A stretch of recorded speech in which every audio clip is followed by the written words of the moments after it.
Hello again, everybody. This is an incredibly short chapter. How short is this chapter? I didn't notice. Let me find out. Hold on. This chapter is 5 pages long. Chapter 10 is 5 pages long. Chapter 9 was, let's see, 1, 2, 3, about 7 pages. The chapters seem to be getting a little shorter. Well, they change constantly. There is no actual way of knowing how long a chapter is in this book. And if it sounds to you like I might be stalling about saying what's going on in this chapter, this isn't true. I'm not stalling. I'm telling you what physically makes up the chapter in this book, because there's literally nothing in this chapter. Remember all those really stupid fucking experiments Theresa said she was doing in the last one? Yeah, they work now. I don't know why. They just do. They work. Now she can do things, except that there's like a really stupid part where she like gets mad at the not having the experiments work at first, so then she just throws herself on the bed because, I don't know, I guess that's what Norman thinks women do. I don't fucking know. And somehow this triggers a response in Hal that he tries to make a duplicate of her. Like, just in her field of vision, I guess. Doesn't really do well. And then suddenly, she has fucking satellite vision. I'm serious. Now she can see things from orbit. I actually genuinely want to know how Norman thinks views from orbit work. Does he not realize that we use satellite imagery from, satellites? I don't know if he's fucking clicking on that yet. Because she has the ability now to just zoom in and out and see things from orbit just by, covering her face. That's a thing. You cover your face, now you have satellite vision. Except that doesn't make any fucking sense. None of this makes any sense. Why would the thing that does not actually need certain bits of vision, it's enhancing her, accuracy and things to do with her vision because it enhances the host. You keep talking about this thing as if it's a parasite or some sort of, attachment that would benefit the host, not the creature itself. So it would work to evolve and work its way through things that the host can actually do. Norman, are you trying to imply that people have satellite vision without the need of using actual fucking satellites? Is that what I'm trying to get from this? Is that what you're trying to tell me from this? Because it just seems like more and more everything that comes out of this is you're basically just trying to make her into a fucking god. If that's the case, stop trying to use pseudoscience to explain it. Becoming a god is not a scientific process. It's literally a myth. People don't become gods because they experimented in a lab.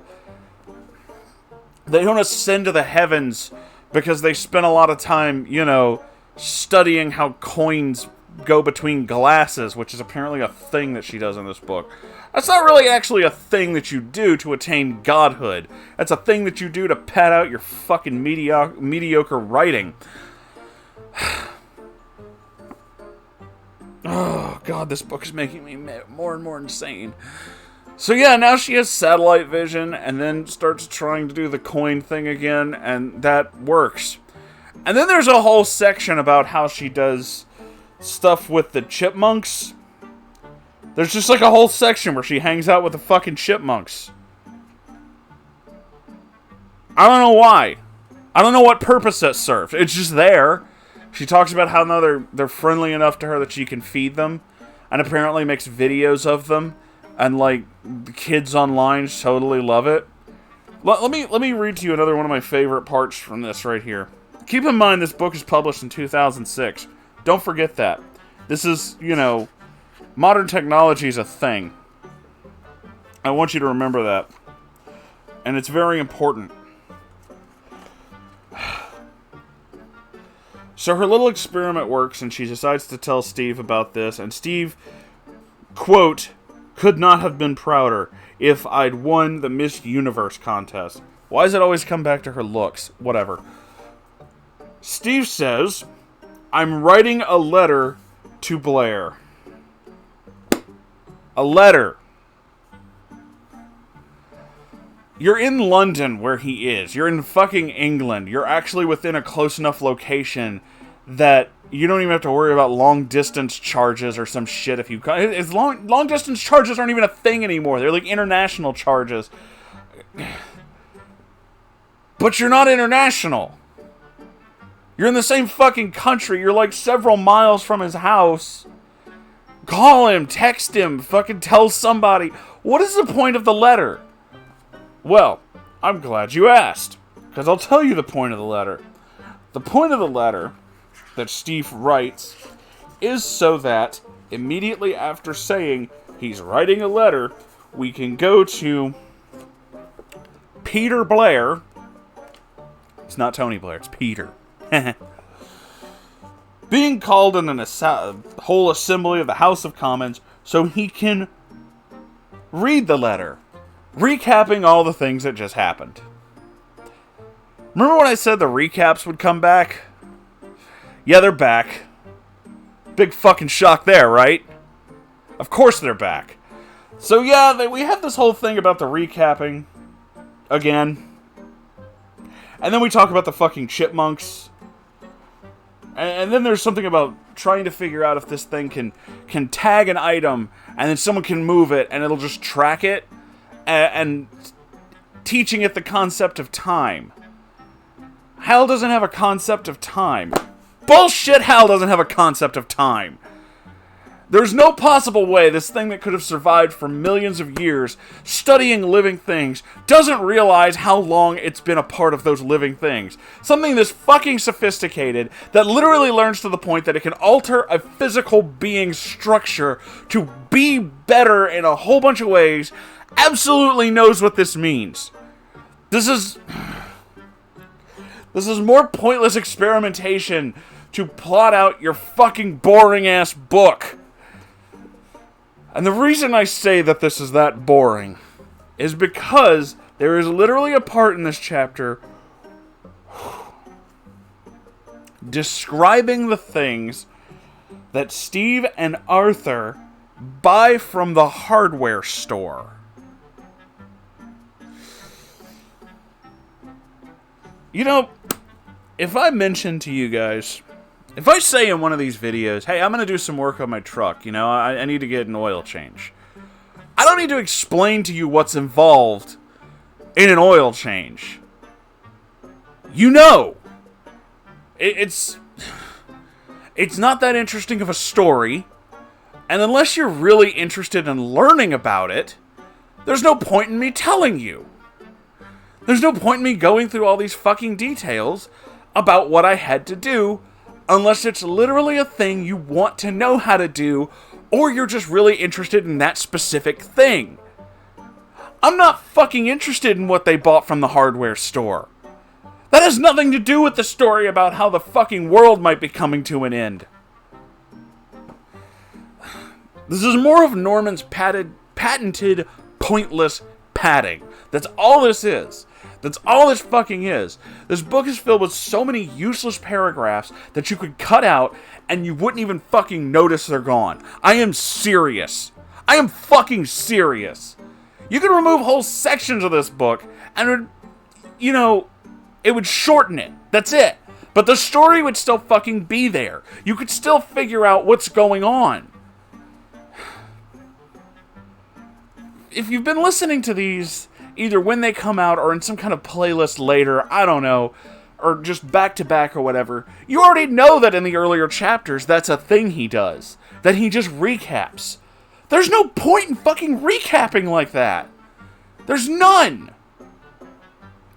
I've already explained the concept of the recap episode as it pertains to like a television show. That's a thing I've already done. And again, to keep that in mind, this is a book. You're reading more than one chapter a fucking week, especially when the chapter is 5 pages long. Most people can handle that. There's absolutely no reason to keep fucking doing this. And I just know that there's going to be more of this. I just know that there's going to be more fucking nonsense. There's going to be more of this. It's going to continue recapping pointlessly throughout this whole fucking book. I just know that that's a thing.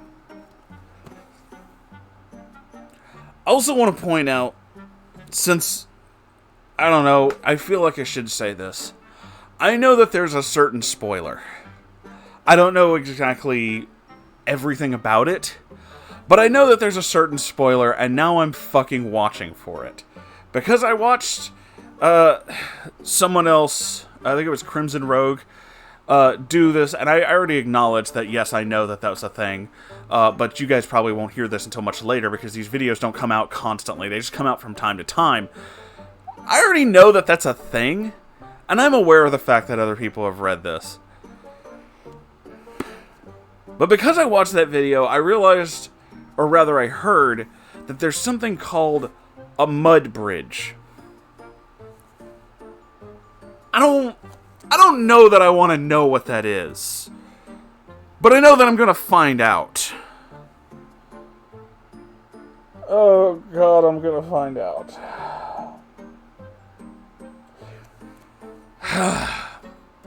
I'm trying to do these at least 3 or 4 chapters a night. Not every single night, mind you. I just know that I can't do them constantly. And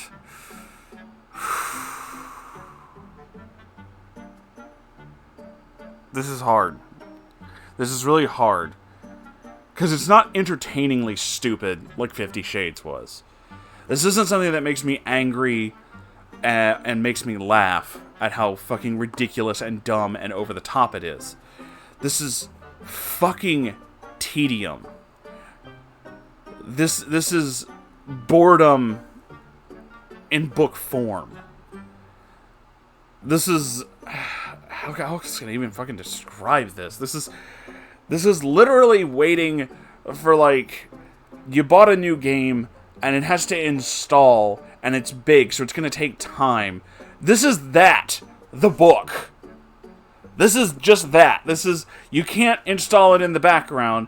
This is, you can't even use your computer or your fucking game console while it's doing this. This is, I just have to leave this shit here and go do something else. I know that there's something exciting waiting for me, but I can't fucking access it because I have to wait for this shit to finish first. That's what this book is. That is what this book is. That is why it is so hard for people to get through this book, myself included, is because it's not entertainingly stupid. It's just boring stupid. There's a special kind of fucking torture that this thing falls into. With all that being said, though, thank you so much for being here, and thank you for watching. I hope that you enjoyed this. I know I'm certainly not, but I certainly hope that you are. I hope this is entertaining. God, it's making me insane. And if you are enjoying this, please make sure that you like, comment, and subscribe. It fucks with YouTube's algorithm, and I like that. Also, please consider donating to Patreon. I don't charge for these videos, or I don't put ads on them, rather, and that's kind of how I get paid. There's also a merch store if you want to buy something there. It's pretty cool. I have stickers and shit. T-shirts. You know, all kinds of shit. I love you all so very much. Don't read this book. But I'll see you in the next episode. Goodbye.